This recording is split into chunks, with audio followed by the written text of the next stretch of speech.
Like a pretty good scrimmage for you guys on Saturday. Yeah, we scrimmage our younger guys. Right. Yeah. And we're kind of thin in offensive line, that second group. So, yeah, I mean, it's you can't really gauge it by that. I mean, whenever you're going against the best players, to me that's what you gauge. Improvement on. So we'll see. Coach Spurrier made a comment after the scrimmage that he said Clowney's looked good, so he kind of blurted out there he might start. Have you given that any thought? Sure. Starting him? I mean, I'm going to play the best players, but there's a bunch I'm going to play that opening game, and depending on how we configure our front, will depend who starts. And, so we'll see. I mean, he's getting better. He's learning how to use his hands.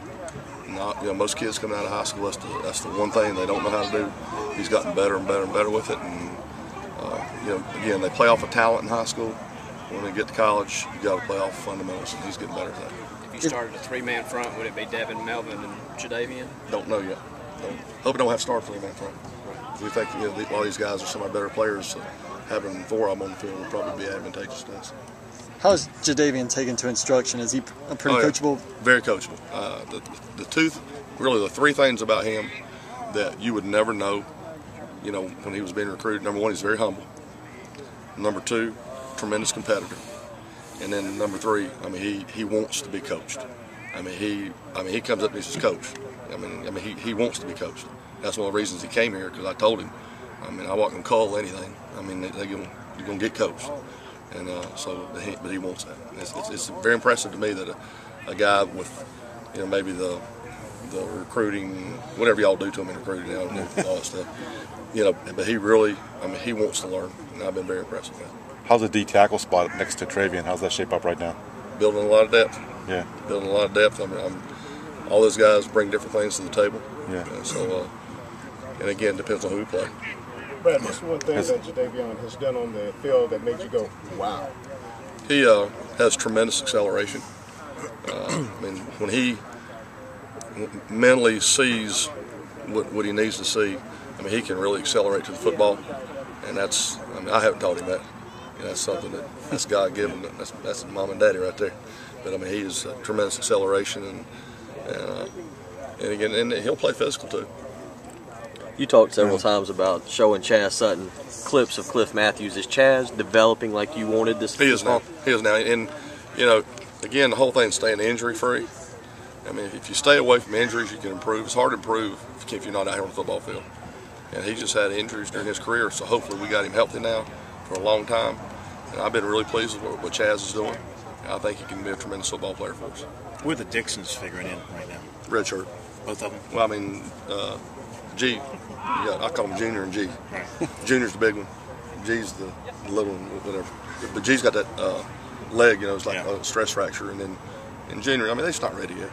But they're going to be good players. I coached their dad, in the early 90s. And, he got here. He was kind of rough around the edges out of a junior college. And, they're really going to be good. But it's just some guys, their time comes at a different time. At that D tackle spot next to Travian, has anyone particularly impressed you at all, or anyone they've impressed me at all? They've impressed me with different things. Yeah. All the guys competing for that spot bring different things to the table. Have you noticed Surratt stepping up in his second year, maybe being more just in the program? No, and he's had a good camp, but you're sitting there, there's a lot of competition. Right now I'm starting to whittle it down, trying to get, 4 guys ready to play that opening game, and if you're number 5 on that list, maybe you don't get the reps. That's the reality of this time of the year. Spring practice, early in preseason camp, it's everybody's competing.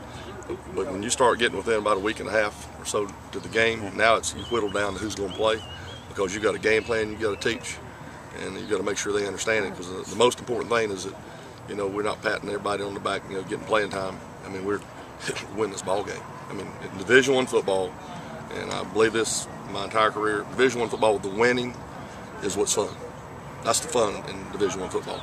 Division II, my son coaches Division III team. They build a lot of character and all that stuff, but it's winning in Division I. I understand that completely. We make sure our guys understand it. Where's Kelsey Quarles fit in with what you're doing? Oh, he's right in the mix. He's in the mix. He's one of those guys that brings a different thing to the table. Brings a lot to the table. But, yep. You had a chance to look at any East Carolina film yet? Their offensive front. Yep. Believe it or not, I didn't just stay on vacation all summer. Good to hear. So, what have you seen from them? Anything that's jumped out to you? Well, they get the ball out quick. You can't sack them. I mean, they got sacked 15 times in 13 games last year. You try to knock balls down, just make them throw it in a hurry, you know, and that's just reality. I mean, at the end of the game, y'all are going to be, you know, upset because we didn't sack the quarterback much times, but you don't get this guy. I mean, 15 times in 13 games is amazing. I mean, he just catches it and throws it, catches it and throws it, and that's what they do. So we have to affect the quarterback. If we can get him on the ground a few times, that'd be great. But we got to affect the quarterback, make him, you know, throw the ball high, throw the ball around us, move in the pocket a little bit, and knock some balls down. And that's what, you know, this is very similar to Southern Miss last year. I mean, I don't know how many times we get that guy, maybe once or something. I mean, you can't get there. I mean, it's just not going to happen. You could have, you know, named Lawrence Taylor up there 5 times. I mean, you can't get there. The ball's gone. Is Kelsey still working at both D tackle and DN like you told us a week or so ago? Yeah, I mean, he's really more of a tackle right now. Yeah.